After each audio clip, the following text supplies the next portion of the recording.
Hello Leos. मेरा नाम सिद्धाली है। मैं एक प्रोफेशनल टैरो रीडर हूँ and welcome to my channel. मेरे चैनल का नाम है the secret craft by Siddhali. यहाँ हम टैरो रीडिंग्स करेंगे, टैरो के बारे में बातें करेंगे, हम स्पिरिचुअलिटी के बारे में बातें करेंगे। And if you really like all this things, please subscribe, like and share my videos. And definitely मैं आपको ये कहूँगी कि आपको बहुत मज़ा आएगा। So let's get started. मैं ये आपके अक्टूबर की रीडिंग कर रही हूँ। अक्टूबर मंथ की रीडिंग होंगी जिसमें मैं 4 कार्ड्स निकालूंगी, 1 card for every week. And एक जनरल एनर्जी के बेसिस पे मैं एक 5th कार्ड भी निकालूंगी to understand the overall energy of the month. So let's bless the deck and let's get started. Dear gods, goddesses, angels, archangels, divine fathers, mothers, my gurus, please help, guide and protect me. Help me be a clear and pure channel of light, information and guidance. Let this reading be for the highest good of everyone and anyone involved. Thank you. So, Leos, कैसे हो आप? कैसे चल रहा है life? I hope बहुत ही अच्छा चल रहा हो, बहुत ही अच्छी चीज़ें आप लाइफ में सीख रहे हो। एंड आप बस गिव अप ना करो, just go on, keep doing the good work that you are doing because that will take you forward in your life. Alright, okay. So मैं 4 कार्ड्स निकालूंगी, सॉरी 5 कार्ड्स निकालूंगी। Dear gods, goddesses, angels, archangels, please give me a message for Leos for the month of October. Please give me a message for Leos for the month of October. Please give me a message for Leos for the month of October. Thank you, thank you.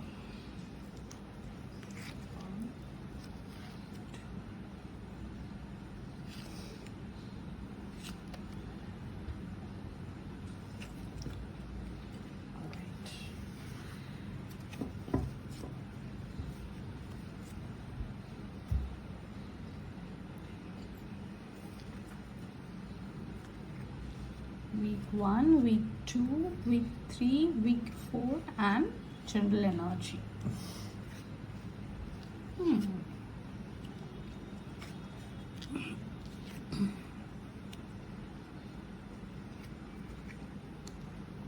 All right. So sorry, I am under the weather. Because यहाँ पे मैं मुंबई में based हूँ and यहाँ पे बहुत बारिश हो रही है from past 2-3 days. So please bear with me and my cough and cold, sorry. All right, so Leos, for the first week there is a very beautiful energy which is 9 of Pentacles. 9 of Pentacles, for some people I feel that आप काफ़ी fulfil कर रहे हो life में, आप काफ़ी stability पा चुके हो एंड एक क्लैरिटी आपको मिल गई है and now you are waiting to understand कि व्हाट नेक्स्ट, अब आगे कैसे बढ़ना है, इसके बाद क्या करना है या क्या कर सकते हैं. And for some people I feel that you are longing for the stability. आप चाह रहे हो कि फाइनली जाके आपको ये स्टेबिलिटी मिले, जहाँ आप जो करना चाह रहे हो वो आप बहुत आसानी से कर सको. एंड आपको क्लैरिटी कहीं ना कहीं नहीं मिल रही है, वो क्लैरिटी की तलाश में हो आप. For some people you are may be struggling to buy a house, जिसकी आपको क्लैरिटी नहीं मिल रही है, या फिर उतना जो आपको इन्वेस्टमेंट करना है उसके बारे में आप सोच रहे हो, उसके प्लानिंग के बारे में आप सोच रहे हो. All right, so weak 1 tells me that आप इस स्टेबिलिटी को पाने के लिए कुछ ना कुछ काम करोगे, कुछ ना कुछ एफर्ट्स लोगे. एंड जिन लोगों को ये स्टेबिलिटी मिली है वो उनको फाइनली वो क्लैरिटी मिली है. Now they are working towards the next step of their life. कि नेक्स्ट क्या कर सकते हैं, is what I get from week 1. Week 2 shows the devil. मुझे, for some people, I feel that आपके जो बिलीव्स है ना, वो बिलीव से आपको थोड़ा हटके आउट ऑफ द बॉक्स सोचने की काफ़ी ज़रूरत है. बिकॉज ये जो बिलीव्स आपके हैं, जो रूटेड है आपके लाइफ में, आपके थॉट्स में, ये आपको थोड़ा स्टैगनेंट बना देता है. ये आपको थोड़ा ना स्टक फील कराता है. तो आप आगे तो बढ़ना चाह रहे हो, आप नेक्स्ट स्टेप लेना चाह रहे हो, बट वही थॉट प्रोसेस होने के वजह से आप कुछ आउट ऑफ द बॉक्स नहीं सोच पा रहे हो. एंड जब तक वो नहीं सोचोगे आप, तो उस लेवल का सक्सेस कैसे मिलेगा, right? So I feel it's time to evaluate your beliefs. समझो आप कि कौन सी चीज़ें, आप कौन से जो आपके बिलीव्स है वो आपको आगे लेके जाते हैं और कौन से आपको पीछे खींच रहे हैं लाइफ में. So that is very important. For some people I feel that बहुत ज़्यादा कन्फ्यूजन है, बहुत ज़्यादा अनक्लैरिटी है लाइफ में, थॉट्स में भी. एंड आप काफ़ी इस मोड पे हो कि आप क्रॉस रोड्स पे आ गए हो. आपको समझ नहीं आ रहा है कि एग्जैक्टली क्या करना चाहिए, क्या नहीं करना चाहिए. And I also feel that there are some people may be who is they are, वो आपको बेसिकली पीछे खींचना चाह रहे हैं. वो देख रहे हैं कि आपका ग्रोथ हो रहा है, आपका शायद कुछ अलग आउटकम आ सकता है आपके लाइफ का, बट वो they are not so happy with that and they are trying to control you, they are trying to take you back from where you want to head. And I think that is something which is not nice. It's quite toxic. So please understand, आपके आसपास के लोगों के intention समझिए. जो usually होता है ना, काफ़ी लोग आपको बहुत आके एडवाइस देंगे, अलग अलग चीज़ें बताएंगे, ऐसे करो वैसे करो. तो प्लीज़ आप समझिए, जानिए कि इनके इंटेंशंस है तो है भी क्या. तो that is very important. Okay, because third week में भी ना आप मुझे थोड़ा कंफ्यूज ही लग रहे हो. मुझे ऐसा लग रहा है कि काफ़ी ऐसे क्रॉस रोड पे आ चुके हो. There is some decision that you need to make and you are not very clear about it. Though there is some divine guidance that will come across and वो आपको उसकी काफ़ी हेल्प होगी.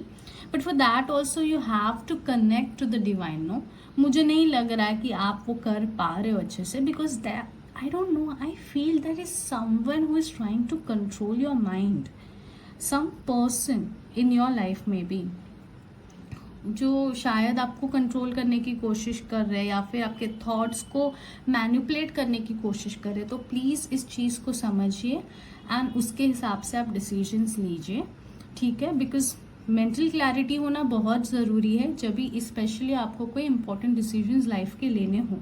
सो please be very careful is what I want to tell you. Okay, because otherwise क्या होगा ना, काफ़ी challenging हो जाएगा आपके लिए एंड थोड़ा कॉन्फ्लिक्टिंग चीज़ हो सकती है आउटकम्स में. सो इट्स बेटर कि आप लोगों के इंटेंशन समझें, आप डिसीजंस प्रॉपर लें, क्लैरिटी पाए कोई भी डिसीजंस को लेके एंड देन आगे बढ़िए. Because if you don't do that, I'll suggest you start doing it from the week 1 itself, because week 4 आते आते भी आपका वो confusion मुझे क्लियर होता हुआ नहीं दिख रहा है.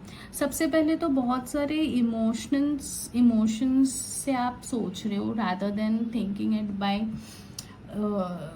basically rational thinking के बिना आप कोई डिसीजन लेना थोड़ा सा बेवकूफ़ी का काम हो सकता है जब बहुत सारे इमोशंस इन्वॉल्व हो. प्लस आई विल सजेस्ट कि आप ज़्यादा एक्सपेक्टेशंस भी ना रखें. कोई भी ये डिसीजन हो, just go with an open mind. Don't have so many thoughts और so many expectations. And also ख्याली पुलाव मत बनाना. बस मैं ये कहना चाहूँगी, just keep a open mind, understand what it is and how it is, because ये डिसीजन काफ़ी इम्पोर्टेंट मुझे लग रहा है आपके लिए, बट आपको उतनी क्लैरिटी रखना ज़रूरी है, ठीक है। ओवरऑल एनर्जी है 6 ऑफ पेंटिकल्स। 6 ऑफ पेंटिकल्स मुझे ये बताता है कि कहीं ना कहीं आप सोच समझ के अपने फाइनेंसेस नहीं इवैल्यूएट कर रहे हैं। आप काफ़ी आप so sorry, I'm just trying to gather some information, some words to explain what message I'm trying, like what message I'm getting. I feel कि आपके अंदर ना वो लोगों को हेल्प करने की भावना बहुत अचानक से जगने वाली है, and you will be like all over, like I want to help this person, I want to help that person. But please समझिए, जिसको आप हेल्प करना चाह रहे हैं, क्या वो रियली नीडी है? क्या उनको सही में ज़रूरत है? क्या वो आपको मैनिपुलेट करने की कोशिश कर रहे हैं? प्लीज़ सारी चीज़ें इवैल्यूएट कीजिए एंड उसके बाद ही आपको जिसे हेल्प करनी है आप कीजिए। मैं मना नहीं कर रही हूँ, हेल्प करना किसी को उनके कठिन समय में सबसे अच्छी बात है और इससे बहुत ब्लेसिंग्स भी मिलते हैं।